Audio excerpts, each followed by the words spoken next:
Everybody. I'm excited to have Dr. Evie Trevino on in this conversation today. I've actually been nerding out for quite a while, which is not a rare experience for me. But maybe a year ago, someone said, "Hey, I have to introduce you to a friend of mine. She's a researcher in the science of hope." And I think I had a guffaw or some sort of chortle. If look in the thesaurus about what those mean. But I was like, science of hope. Like my grandma had a pillow with the word hope on it. So I don't think of like hard sciences when it comes to fluffy concepts like hope. But I was intrigued nevertheless. And we hopped on a call and have become friends since then. And so what I love to do is introduce folks to this concept of the science of hope. And maybe we can start off with just a little bit of your story and how you stumbled into this research space. So welcome, and love to hear from you, Evie. Sure. Thank you, Scott. As a quantitative psychologist, I started studying positive psychology about 18 years ago. And as a researcher and statistician, just really started looking for ways to help people live flourishing lives. And so worked with nonprofits for many, many years doing outcomes research. Then about 12, 13 years ago, stumbled upon hope. And like you, I thought to myself, really, what is this? Yeah. Because as a quantitative psychologist, I like numbers, factual, hard truths. And the positive psychology posits that hope is, to date, of all the character traits, the single best predictor of well-being. And I thought, really? But over the last 12 years and investigating that is what we have found. And most of my research has been working with individuals who have been through some pretty hard experiences. So it is true for all of us, as those who have been through traumatic events, as those who have been through maybe more average lives. But anyways, hope it's a pretty cool concept, and excited to talk about it today. Yeah, when I think first heard about it, obviously at first I thought of this is very fluffy. It's more of a concept maybe than a science. But I also have found that I use the phrase a lot. I mean, I use the phrase flippantly all the time. I hope it doesn't rain today. I hope we have a good lunch. I hope this meeting doesn't go on for long. And then other concepts of it too. I think having been in the kind of intervention or nonprofit space myself for my career, lots of times I've said, or I've been around organizations that talk about instilling hope in other people, having just kind of that being an outcome. So could you define what hope is? Like what is hope and what makes it different than maybe the fluffy concepts of it? Sure. Good question. So hope is defined in the science as the belief that the future will be better, and you have the power to make it happen. And we differentiate hope from a wish. So all of those times when you say, I hope it doesn't rain, what you're really meaning is wish. So we differentiate hope from a wish or optimism. Now, if I were to say, I believe the future is better, that's optimism. Okay. And so it's really great to be optimistic. There are a lot of positive things associated with it being optimistic. It lacks the powerful prediction that hope does. What you're hinting at is, I guess I've used different phrases of that before. So optimism meets a sense of like personal responsibility or a sense of like I am, agency, these other concepts. And so pulling those together, it's nice to have one thing without the other, but it's really great when those concepts come together. Am I saying that right? So in the science, we differentiate hope from wishful thinking or hope from optimism. So if I were to say, my future is great, my future is bright, that's optimistic thinking. And there's a lot of positive things associated with optimism, but it lacks the power that hope does. And so when we add in that last line, hope is the belief the future will be better, and I have the power to make it happen. Yeah. That's what is a hopeful statement. Okay. And that adds in personal responsibility and really makes hope an action statement, whereas optimism is a passive statement. And that's why hope is so powerful. I have thought of that often because I've worked professionally with students, high school and college students for the past 20 something years. And oftentimes we're having conversations about their future. And most of the time, it would be really hard for me to think of anybody that I've ever talked to, regardless of the demographic that they're in, where they had a pessimistic view of their future. I can't think of anybody that's a teenager or college student. But the rub is, I guess I've watched in them as I saw in myself a kind of sit back and wait kind of idea. Like, my future's going to be great. I have a great future ahead of me, but I've got, I'm just like I'm just in the streams. I'm in the current, and I know what the current is. And typically the anxiety for a young person comes like after college, or if they're not going to college, it's like after high school, when it seems like the current stops for them. Up until then, there's like, the next step is get into a college. The next step is do college well. The next step is get an internship. But once you get past those things, then it's just like a little bit more aimless in a sense. So how I think good meaning people like me, or imagine your uncle at a Thanksgiving dinner starts asking, so what are you thinking about doing? And a young person says, well, I don't know, but it's going to be great. And the anxiety kind of goes up, the fear goes up, and we start saying things like, well, what you got to do is, and we're trying to, I think, push the pedal on the personal responsibility side. Am I kind of describing that dynamic appropriately? Like, how does that fit within the concept of the science of hope? Sure, that's great. And you're in line with what we're seeing with our youth today. A recent Gallup showed that majority of our youth in the US are optimistic. Largely, they're all very optimistic, but less than half are hopeful. And so, Hmm. what you're saying is absolutely correct that the vast majority of our youth today believe that my future is bright, Hmm. but they don't have a plan and how to make that happen. Huh. And we know from the research that hope is a thinking process. And for that reason, it's teachable. So every Okay. single one of these youth and our young adults who are going through that process of, discovering what they want to do as they mature in adulthood, that we can teach them the concepts of hope, and then they can make a plan, not just have this idealized vision of the future, but they can actually make a plan and then Yeah. start walking that out. Okay, so that's helpful. Folks listening who will be around the holiday table soon, or bump into a neighbor, or maybe you're listening and you're an educator and you work with kids every day, students.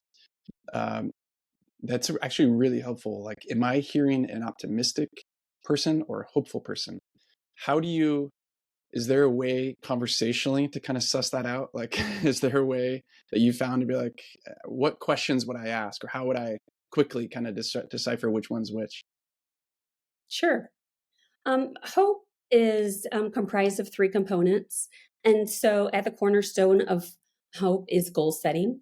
Okay. And so, that young person, that individual needs to be setting a goal.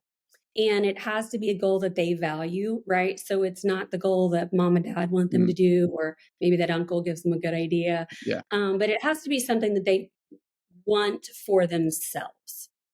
And once they have that valued goal, then there are two components that are needed to reach that goal. The first one is the pathways, and those are the mental strategies to reaching your goal.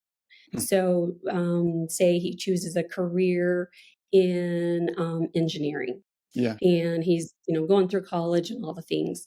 And the pathways, those mental strategies, those are your sort of your roadmap. And what we find is that high hope people are very good at coming up with multiple pathways. Hmm. And when they reach an impasse, maybe they don't get into the right graduate school, Yeah. or something happens with that internship, or Yeah. they, get a poor review from someone, right? High hope people are able to problem solve and come up with more pathways so that they can reach their ultimate goal. And then finally, the third component is willpower. That is the mental energy to reach your goal. That is the willpower piece. Okay. So, in order for a person to be high hope, they have to have both a valued goal, the pathways towards that goal, Uh-huh. and then the motivation toward that goal. And we know that being intrinsically motivated Mm. is more effective than being extrinsically motivated. Yeah. So if I really want this for myself and I can tell you my why, I'm Yeah. going to be more likely to reach that goal. Okay. That is super helpful. So first part, like asking questions typically starts with, so what are you thinking about doing? What are your plans? And if there's a sense of vagueness, I would then start to kind of, in my mind, imagine this person's probably on the low hope if you don't have any goals, and yet you're kind of, neutral about it or positive about it. That that's probably a warning sign. So questions to help somebody decipher and unpack maybe what they do want. That's one. Let's say they do have something, which is what you're saying, like it's engineering, or I really love sports, the sports industry, and they've got like one idea for that. Like, so therefore, I'm going to be this kind of engineer and go to this program. I could probably start asking questions like, and if that doesn't work out, like not to be a Debbie Downer, but what would you do if, and if they are really shutting down, that's another indication that there's some growth area there. And then the last question I think would be, let's say they do have both. They can imagine all these, but to what degree are you working on that now? Like the evidence of your not just excitement, but so what have you been doing to lean forward? And if I'm hearing things like, oh, I'm doing constant research, or I'm talking to people, I'm taking professors out to lunch, or whatever that looks like, there's some forward progress. Those three indicators would actually be a grid to say this person is what, like destined to do better. Like maybe you can talk a little bit about what do high hope people get? Like what's the successful high hope person do? What happens with them? So what we see in high hope people is a greater sense of well-being.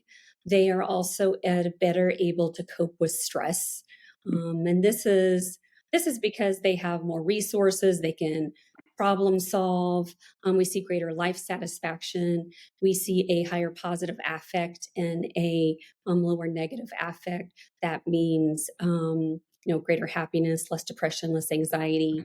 Um, Higher hope people have healthier relationships. We know that hope happens in communities, so this is a natural outcome of that.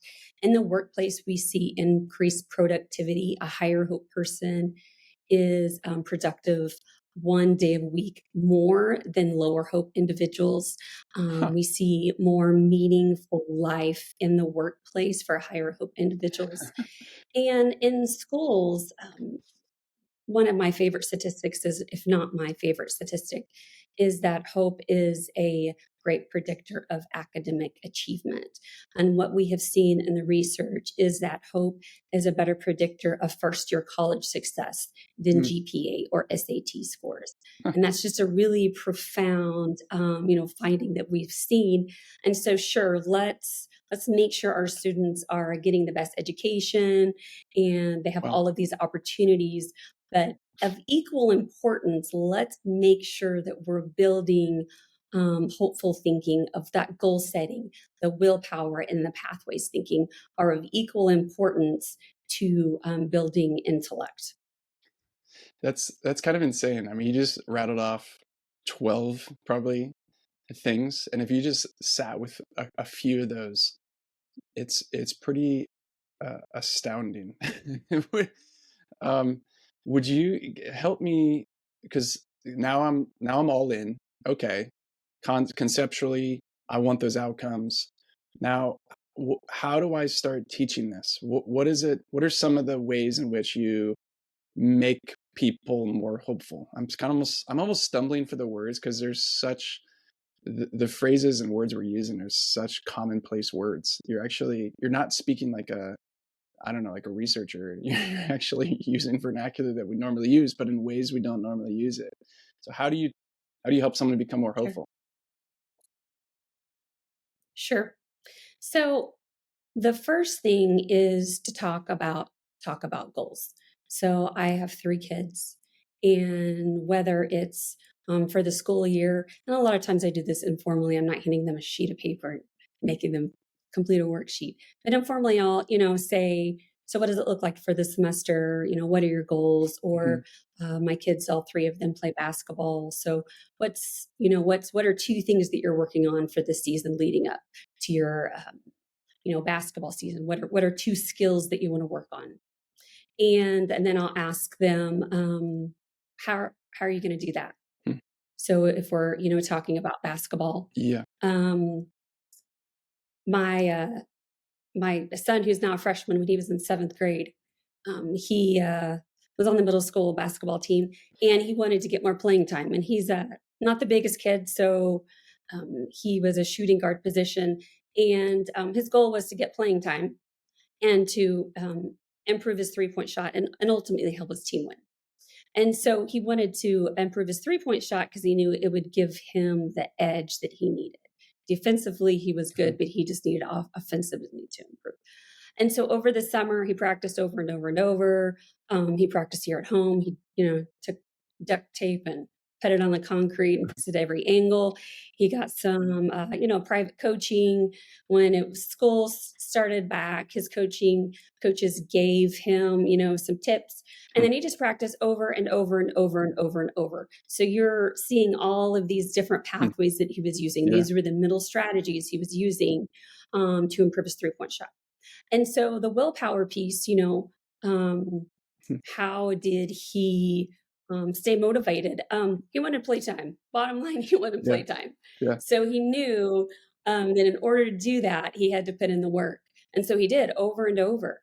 And he also, his best buddies play basketball. So socially, this is a fun thing for him. Whenever there are games, a good bit of our family shows up. So, he was supported, and that's important in Hope, to be supported because we know that hope grows in connection with other people. Yeah. And so, the first couple games, he was doing okay, but he wasn't landing the 3 shots like he wanted. And so he was a little frustrated, and I was like, don't worry about it. Just keep after it. And I think it was about the 4th or 5th game in, he hit a 3-point shot. And it was one of those games where, it's close, the energy's pretty tight, everyone's a little bit stressed, and he hit that first shot, and it was just a wow shot, and it really, flipped the energy. And then he hit a second 3-point shot. And by the time he hit the 3-point shot, the high school guys are standing up and cheering. And really from that point on until now, he's a different player. And what we know is that hope produces more hope. And so, over the course of the summer, he had worked, and then he began to achieve this a little bit, and it gave him confidence to really believe that, I can probably do this. Yeah. Yeah. And then after he achieved it, it really helped him move to this next level of, well, I was able to do that really hard thing that took me, it was a culmination of 6 months of work and effort. And surely whatever I want to do in basketball, I'm able to achieve that. Yeah. So whenever we're working with, we're talking with our own children, or, a teacher's working with students, is to ask them, what's important to you? What do you want to achieve? And then ask them why. Because we're all going to face some kind of difficulty on the road, right? Yeah. It's rarely that we get from A to B and it's over, right? It's usually A to B. We got 14 roadblocks and we finally get to down the road, meet that goal. And so understanding a person's why, it communicates their willpower, their motivation. Yeah. And so, when my son was frustrated and kind of, I could tell he was thinking, man, am I going to be able to achieve this? I just reminded him, well, why is this important to you? And that provides that motivation to continue because, right, it's going to get hard. And then the pathways piece, high hope people are able to state multiple pathways. Okay. And then whenever they reach an impasse, they're able to problem solve. And there's a couple reasons why they're able to problem solve. They have that mental toughness that they have learned, but they oftentimes also have people and resources. And so, my son, had a couple coaches, he had buddies, he had family members, right, who were Yeah. either giving him tips or cheering him on. Yeah. And so, asking those pertinent questions of, right, what's your goal, Yeah. right? Because some young people have not learned that, right? I need to be Yeah. forward thinking, and I do need to be setting goals, because if I'm not setting goals, then I'm going to wander aimlessly, and wandering aimlessly doesn't have the same life outcomes No. of being purposeful and goal setting and making a plan for the future. Wow. That's awesome. Thank you. One thing that came up as you were saying that, to be asking questions about what they want and why they want it. Um, what's your advice? What's maybe the research on? I'm thinking of all the times I hear young people say what they want, and I have this kind of gut response of like, I guess in a nutshell, that sounds like a very immature, on one hand, immature kind of desire or goal. Or sometimes on the other hand, it's like, it is so ludicrous what you're saying. It's so far from reality, your reality. So maybe can you speak to either of those? Sure. That's a good question. And I get this question a lot. So, the nature of our goals communicates some different things. Um, developmentally, it's appropriate for a 6 or 7 year old like my daughter. Yeah. Wants to be the next Simone Biles, right? Yeah. She's in elementary school. Fine, Yeah. right? We're not going to put in the hours to be that. But or you may have a child in elementary who wants to be in the NBA. And so, as a parent or as a teacher, you might think, Uh-huh. you're not putting in the time now. But oftentimes at that young age, as I'll say, okay, well, what do you need to do Mm. to reach that goal? And so, even when you get into high school, say a student, say, he wants to be in the NBA, and you're really thinking that he doesn't have the skill set to Mhm. maybe do that. Maybe ask that student, well, what do you need to do to get into the NBA? You have to make good grades now. Mm. You have to get into college. Yeah. You're gonna have to put in the work. So sometimes having goals that are Mm. maybe that they don't seem feasible, Yeah. if you can help them to come up with a plan, and there's a lot of good things that they can do while they're working on that, Yeah. and then on the road to maturity, they will probably come to terms with, oh, this isn't actually what I want. What I Yeah. really want is this. Yeah. Um, something else that we commonly see is individuals either set achievement or avoidant type goals. So our analogy on the basketball court. So my son, he had a goal to make a shot when he got on the court and ultimately help his team win. Yeah. That's an achievement goal. He wants to achieve something. Yeah. So when he got on the court, someone threw the ball. He was either looking to make a clean shot Huh. or to pass to someone else who was open so that they could to make a good shot, right? So let's compare this with a student or with a player who he gets on the court and his goal is to not get a turnover. Uh-huh. So we call that an avoidant goal. You're Yeah. trying to avoid something. And his goal was to avoid not messing up. So when he gets the ball, he's trying to get rid of it as quickly as possible so he doesn't mess up. So you can see how both of those players behave very differently on the court. Yeah. High hope people are more likely to set achievement goals. Lower hope people are more likely to set avoidant goals. Interesting. Avoid fear and anxiety. Yeah. And so, if you're talking with someone and you're sensing these avoidant goals, right? Simply having them reframe it, Huh. it's not going to do the trick. Yeah. But as they move towards their goals and they become more confident in their ability, you can teach them how to move from an avoidant mindset, a fear-based mindset, to more of a hopeful mindset. Yeah. And they'll be much better at setting achievement type goals. Wow. What that's that's been really relevant. You shared that with me recently, and I'm coaching my daughter's soccer teams, 9 and 10-year-old girls. There's two players on the team that stand out to me. One has obviously low hope, avoiding goals. Every time the ball comes to her, immediately she gives it away as fast as she can, whether it's out of bounds, backwards, doesn't matter. And so working with her to actually develop, because of what you taught me, the ball handling skills. She had this moment last night in a practice where she scored a goal, and it was this huge moment for her. It seemed like just she was lit up, and on the other side, there's the top player in our team. All she does is shoot. She never passes, and she's fantastic. She scored so many goals this year, but it's actually not.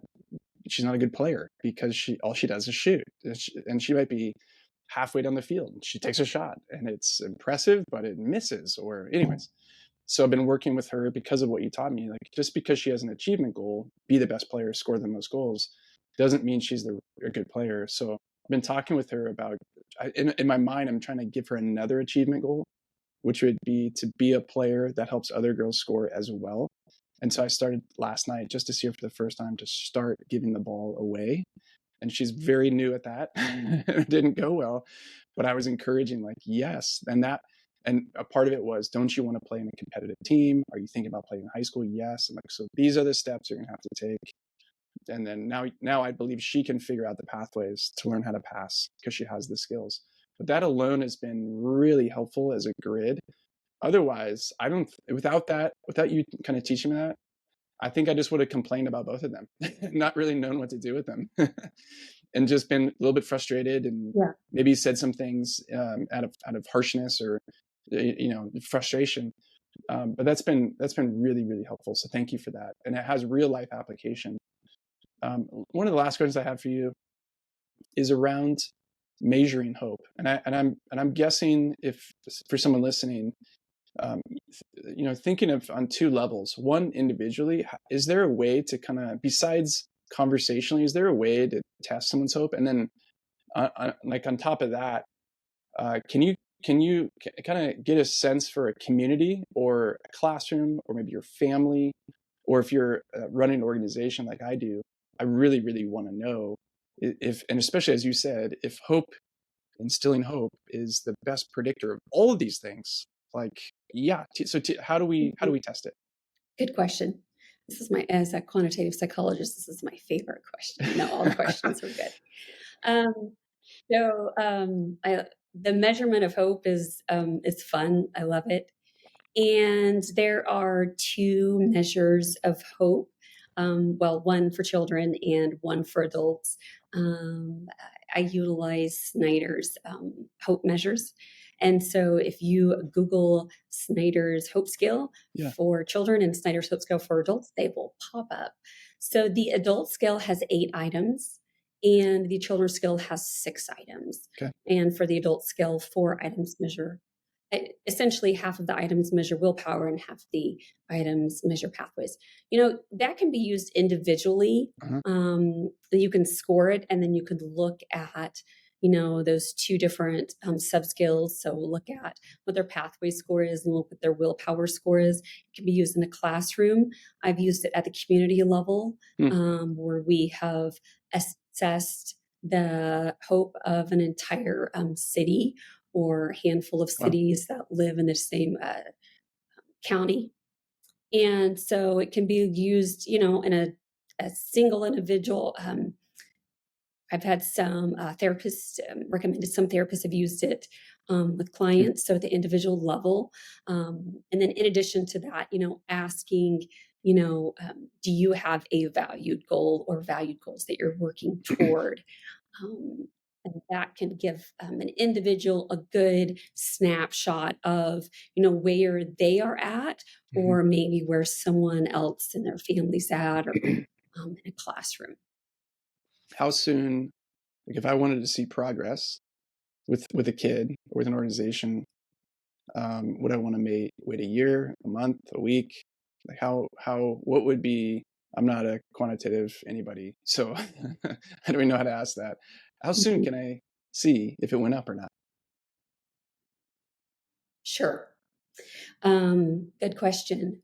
In a relatively short time period, I have observed hope increase. And I say relatively short time period because if read a Hope article and spend 10 minutes, it's going to take a little bit longer. I'll do trainings over, a 5 or 6 hour training, and I'll see individuals' levels of hope increase. Oh. I have worked with a Camp Hope America. They do a camp for children who've been through some pretty difficult things. And over the course of a week, we see hope increase at statistically significant levels. And then even at follow-up 30 days later, we see that hope continues to increase because we know that hope produces more hope. And so how long does it take? That's really, up to the individual. If you're working with someone who is very low hope, it's not going to be overnight that they suddenly become high hope. And really, we don't need that, right? Because as we begin to change a person's level of hope, their thinking changes, their behaviors change, and then it just happens over time. For me, if I'm going to be intentional, if I find myself in a little bit of a slump with my hope, I can be high hope in one area of my life and lower hope in another domain of my life. And I'll think to myself, okay, like I just feel stuck. Yeah. So I need to be mindful. I need to come up with a plan. And really over a relatively short time period, we can begin changing our thinking and seeing more hope and those outcomes begin to happen. Oh, that's awesome. That makes me hopeful. Last question: if I want to nerd out on this, if I want to go deeper, what are the top resources you'd recommend? And we'll include them in the notes for this. So you can look over at my website. I have resources available. I also have links to articles and other resources that I think you might find helpful. And those are just a variety of ways that you can begin to learn about hope and implement those things in your own life. That's perfect. Thank you. And I think also it's for you listening, this is for me too. There's some sort of self-assessment in this. Obviously you can take the hope score or the hope assessment and get your own score, but I think this a sense of using this as a framework to think about your own sense of hope. I know it's been helpful for me as I think about honestly my parenting, my marriage, my work, like through the lens of hope. What do I want? What are the things I can do to get that and move forward on that? And I pay attention now more than ever to my own sense of kind of level of willpower throughout the day. And sometimes I just recognize I don't have it right now. Even this morning, I was kind of slow starting on the day. And so I went and did something that I knew would be kind of an easy win. Honestly, I put a string on my daughter's cello and I watched a 2-minute YouTube video how to do it. And as soon as I was done, I was like, there we go. I can do anything if I could do that. And so it's been a very, very helpful, like self-reflection grid for myself. And I think that'll help me with my kids, with the people I serve. And so I'd recommend you using this almost like prompts for your journal. In addition to reading the journal articles, put this in yours as well. So anyways, thank you. Evie, thank you for blowing my minds and as we're listening. And again, if you want to learn more, head to our website. The link will be in the notes here. And here's to you and a more hopeful future.